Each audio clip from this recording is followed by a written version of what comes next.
皆さん、こんにちは。まなみです。今回はこちらのケイトの新作の下地、フォアレスキーパーのフォーオイリーとフォードライ&オイリーの2つをレビューしていこうと思います。ちなみに、オイリーの方が SPF50+、PA3+で、ドライ&オイリーの方が SPF50、PA3+です。本当はもう一つ、フォードライっていう乾燥肌の方向けの下地も発売されているんですが、私自身混合肌でテカりやすい肌質なので、テカりを抑えてくれるような下地の方を2つ購入しました。で、まずはオイリーの方から商品説明を読んでいきます。どちらにも共通しているんですけど、毛穴悩みをカバーし制御、一日中崩さない毛穴レス肌、美しく守り抜く化粧下地って書いてあって、このオイリー肌用は姿勢肌の毛穴をサラサラカバー、過剰な皮脂を吸着&固化するダブルアプローチで一日中テカリ、ギラつきを防ぐと書いてあります。で、こちらのドライ&オイリーは混合肌の毛穴にフィットし薄膜カバー、テカリも乾燥もダブルで防いで一日中毛穴落ちしないと書いてあります。両方とも自然にトーンアップするブライトベージュカラーで潤い歯科成分 CP 配合と書いてあります。ヒアルロン酸ツボクサ茎エキスなども入っているそうです。アレルギーテスト済みなのとノンコメドジェニックテスト済みです。テクスチャーなんですが、こちらがオイリーでかなり液は緩いです。こちらがドライ&オイリーで全然こんなに液は緩くないので、質感は全く違います。ちなみに香りは両方ともなくて、原料の匂いがするかなっていう感じです。ということで、ハンガー比較をしてみたので、ぜひ最後までご覧いただけると嬉しいです。ということで、ここからは塗っているところをお見せしますが、毛穴ニキビをアップでお見せしていきますので、苦手な方はご注意ください。それでは日焼け止めを塗っていきます。スキンアクアのヒアルロンセラム UV SPF50+、PA4+です。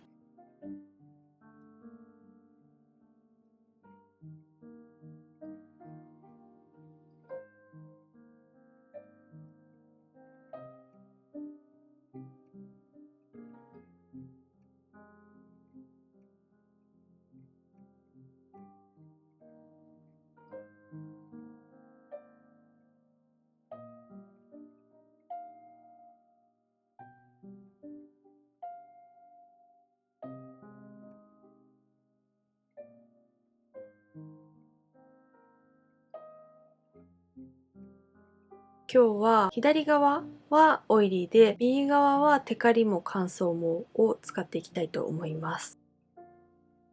日焼け止めの上からだと指で簡単に伸ばせます。一応濡らしたスポンジも持ってきたので、これで伸ばしてみます。朝一の赤みが少ない肌だと素肌が綺麗に見えるような仕上がりになります。意外と補正されますね。液は多少油分感のあるサラッとした液体なので、夏用の日焼け止めのオイリーさを減らしたみたいな感じです。左側に塗ってみました。おでこなんですが、日焼け止めのツヤが少し抑えられています。少しツヤっとはしているんですけど、テカリから綺麗なツヤに変わったっていう感じです。あとは頬を見ていただくのが早いと思いますが、毛穴の黒ずみとか赤みも多少なんですけどカバーしてくれていて、すっぴんを少しだけ綺麗に見せてくれるような感覚ですね。近場だったらこれ1本で外出してもいいかなって思ったんですけど、綺麗に補正してくれています。毛穴落ちなんですが、そこまで目立たないんですけど、かなり大きい毛穴はちょっとだけ白く目立っています。爪でこう取り除けないかなと思ったんですけど、少しマシになりましたね。朝一でむくんでいるからでしょうか。毛穴の調子がいいので、そんなに毛穴落ちは目立っていませんが、起きて少し時間が経って、むくみが取れてくると毛穴の開きがこれよりも目立って、そこに毛穴落ちするかもしれません。とりあえず今日一日観察してみますね。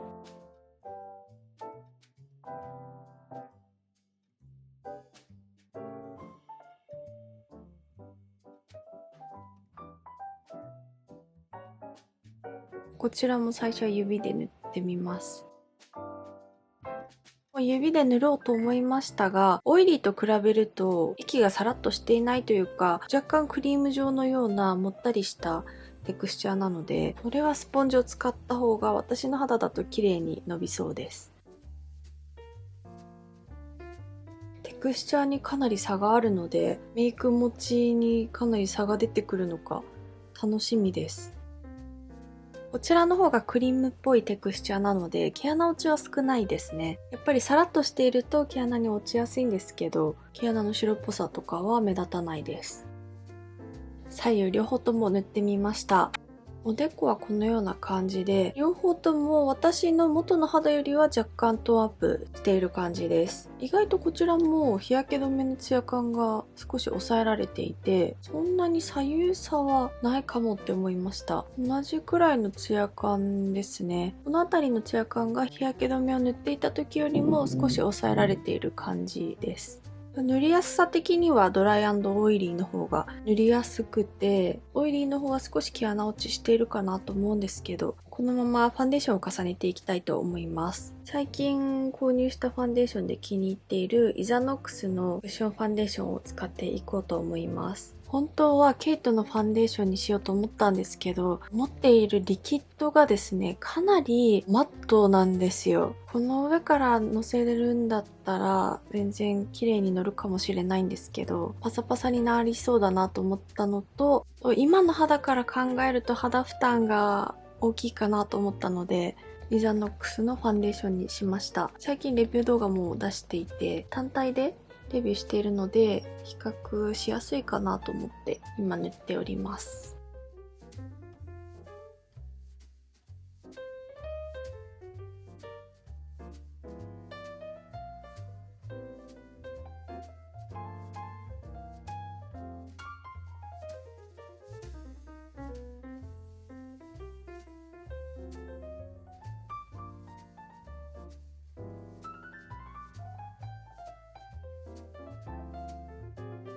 この下地を使っているからすごい毛穴が隠しやすいとかっていうのはないですね。でもやっぱり塗っている時にファンデーションを滑らせにくい感じはあるので、やっぱり密着しやすくなっているのかなっていう印象です。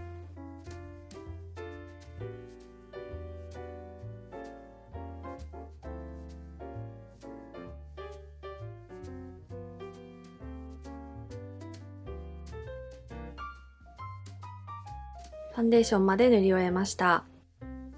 おでこはこんな感じです。ファンデーションを塗るとやっぱりオイリーの方を塗った方がツヤ感は少ない気がします。ただオイリーを塗ったっていうのを分かっているからかもしれないんですけど、そのくらい微妙な差なんですが、こちらの方が密着している感じはあって、こちらの方がツヤ感は本当にわずかですが強いです。動画だと全然わからないと思うんですよ。本当に少しの差なので難しいところなんですが、10時間経過を見ながらまたレビューしていきますね。やはりこちらを塗っている時の方がなんかピタッと密着する感覚はありました。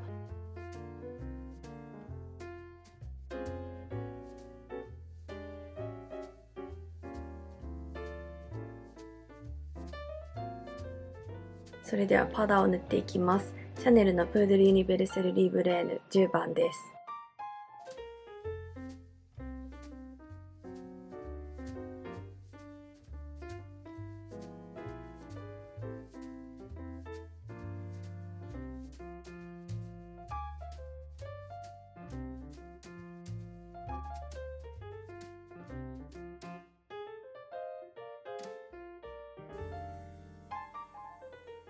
パウダーを塗り終えました。かなりサラッとはしているんですけど、乾燥しないぐらいの仕上がりにしておきました。結構マットな仕上がりにしているので楽しみですね。今のところパウダーをしたので仕上がりに差はあまりありません。このまま10時間検証していきたいと思います。こちらは4時間後の動画です。デコはこのように両方ともまだサラッとしています。あまり変わっていないです。4時間後なんですが、4時間でもこの鼻周りは少しツヤ感が増すので、そう考えるとかなりキープされている方かなって思います。で、左右差はまだないですね。両方ともこの辺りは少しツヤっとしていますが、差があるわけではないので、4時間ではあまり変わりません。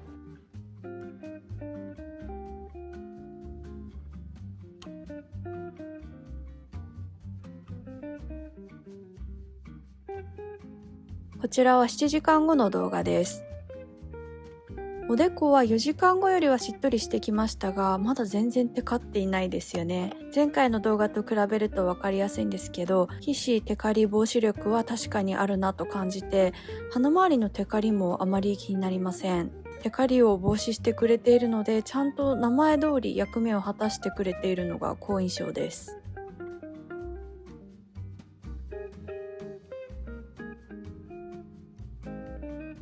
こちらは10時間後の動画です。おでこはこのような感じで、ツヤっとはしていますが、私の中ではまだテカっていないんですけど、おそらくこれはティッシュで押さえればかなり綺麗になると思います。頬と鼻なんですけど、下地を塗らなかった日よりも皮脂は出ていませんね。この辺りとかもっとテカっていたんですけど、全然10時間後でも私はそんなに気にならないので、皮脂に関してはかなり綺麗に保ってくれている方だなと思います。ただ角栓とかは下地を塗った方がより目立つ感じはあって、白くポツポツしているのが見えたり、乾燥浮きみたいなのがあるんですよ。特に顎なんですけど白くなっているのがわかりますか？顎に関してはどちらかというとこちらの方がマシかなと思うんですけど、でも両方とも白くポツポツ見えています。意外と皮脂の出方に左右差がないっていうのを見ると、私の中ではこちらの方が綺麗かなと思います。肌質も混合肌ですし、少しだけ保湿力のある方が乾燥期とかがしなくて肌に合っているのかなって思いました。こことかを見ていてもやっぱり白くなっていないこちらの方が綺麗ですね。私にはドライ&オイリーの方が肌に合っていました。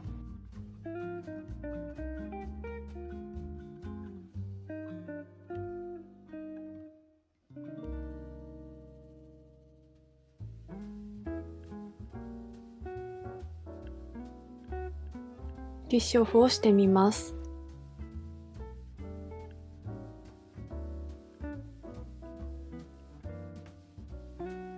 ティッシュオフをしてみました。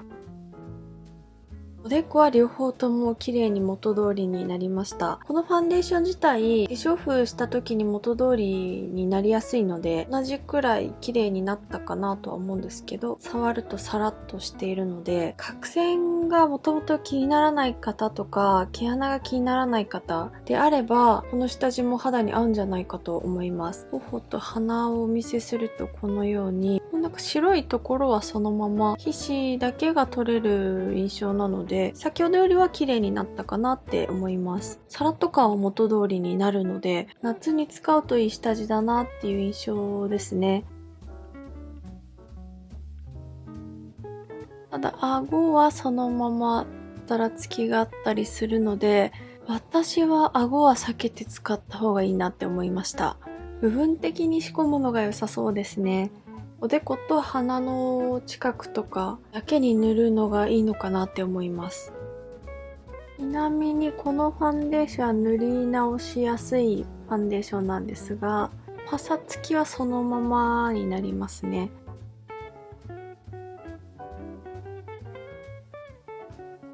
鼻とおでこあたりだけに塗るのが私はおすすめかなって思います。ちなみに別日に同じように下地を半眼ずつ塗ってパウダーをマットすぎないものに変えて検証してみたんですが、